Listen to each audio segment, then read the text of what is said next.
again, Wildcat fans, welcome back to another Coach's Show as we talk some volleyball here with Louisiana College volleyball head coach, Brittany Salloum. I'm Brad Welburn, and thanks for joining us once again this week. Coach got plenty to talk about, and I promise we will talk about Hardin-Simmons because that was kind of a big deal. It was kind of a big deal. Yes. on last Saturday, but wanted to first get your overall thoughts on your first ASC crossover event. You guys went over to Longview to Laterno, played Howard Payne, Mary Hardin-Baylor, and Hardin-Simmons. Is that right? Yeah. Last Friday and Saturday. So first kind of experience against some teams that we haven't played yet in the conference, as you're still kind of learning, who these teams are and what they're about. So overall thoughts on that.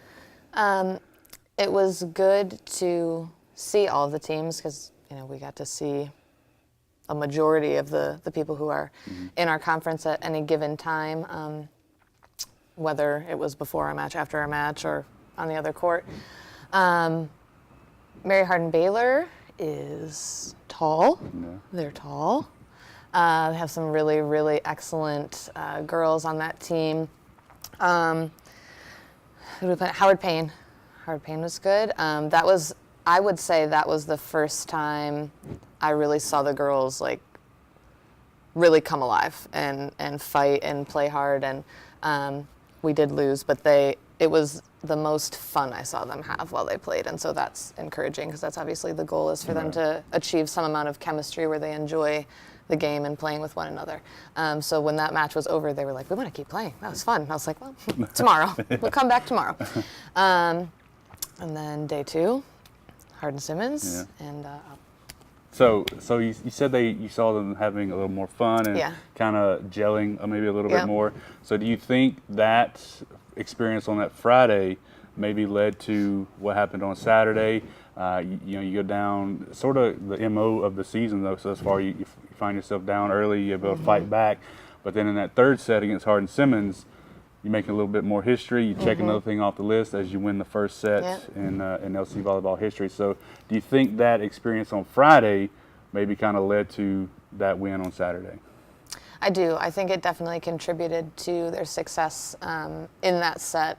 And they had a lead. They had a pretty, not a good lead, but there was a lead. And I think it was the first time that they thought, if we push right now, we can actually win this, as opposed to let's just try and stay in it. Let's not get so far behind. It was, if we push, we can get ahead and stay ahead. Right. The other thing that I realized kind of after assessing the weekend and sitting down and taking time to think about everything was, in the grand scheme of things, volleyball's a pretty short season anyway, but that weekend, so last weekend, was only our 3rd weekend competing together as a team. So, it's been frustrating because we know how talented we are and how good, the girls are and how well they can play and how aggressively they can play. But when you really sit down and think about it, it only took us 3 weeks to pull a win out, even though it wasn't a match win, it was just a set win, but that's still, I'm pleased with that. You got to crawl before you can walk anyway. That's what I'm saying. One step at a time. Yeah. So specifically about that third set, because I was watching it as I was trying to write the football story or whatever, and I was like, okay, we're going to put this aside, we're going to see what's going to happen here.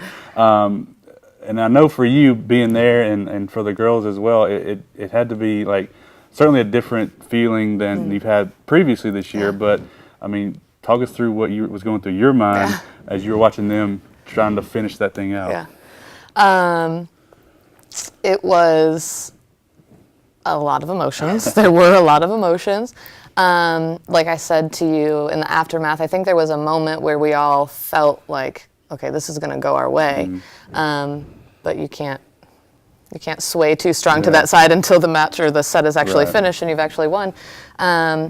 They were elated, with each point, they were elated. The closer and closer we got to 25.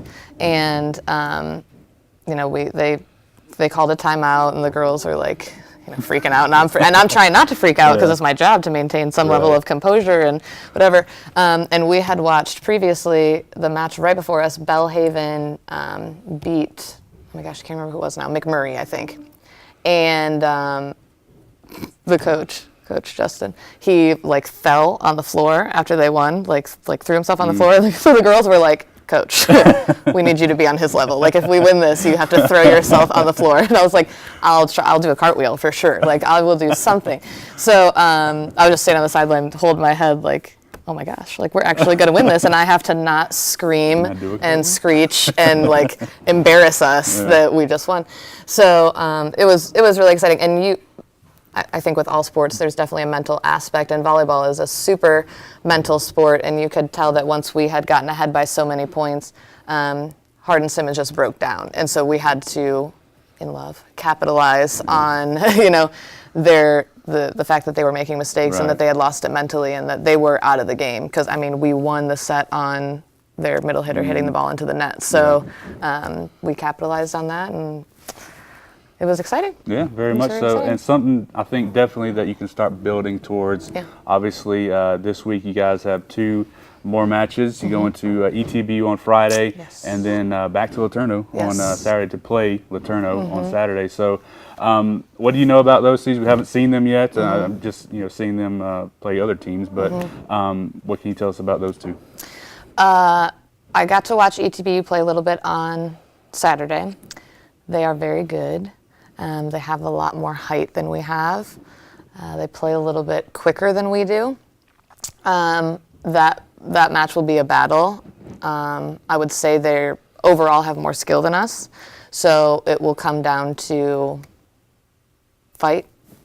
Laterno, they're having a losing season as well right now. I think they're 4-10 maybe right now, maybe 4-8. I can't remember exactly. And I know that as a team and a program, they're frustrated. So that will be an interesting match. It'll be an interesting opportunity if our girls can catch on to the fact that they're kind of having the same experience that we are, and that this is a team that we could, if we commit to being technical and to fighting and to not getting in our heads and to gelling, continuing to gel, that could be a match that we win, not just a set that we win. Certainly something to keep watch on for sure. There will be streaming and live statting available for both of those matches on Friday and Saturday. You can follow LC Volleyball on Twitter for those, on the website, on our website as well, lcwildcats.net. So if you haven't gotten on board yet with LC Volleyball, it's not too late. Like I said, it's only been the 3rd weekend of play, so we got a whole month and some change left. So get on board, check them out, and we'll play a couple more home matches in October, so you can watch them then. Brittany, thanks so much for joining us once again this week. I'm Brad Welburn. We'll see you next time.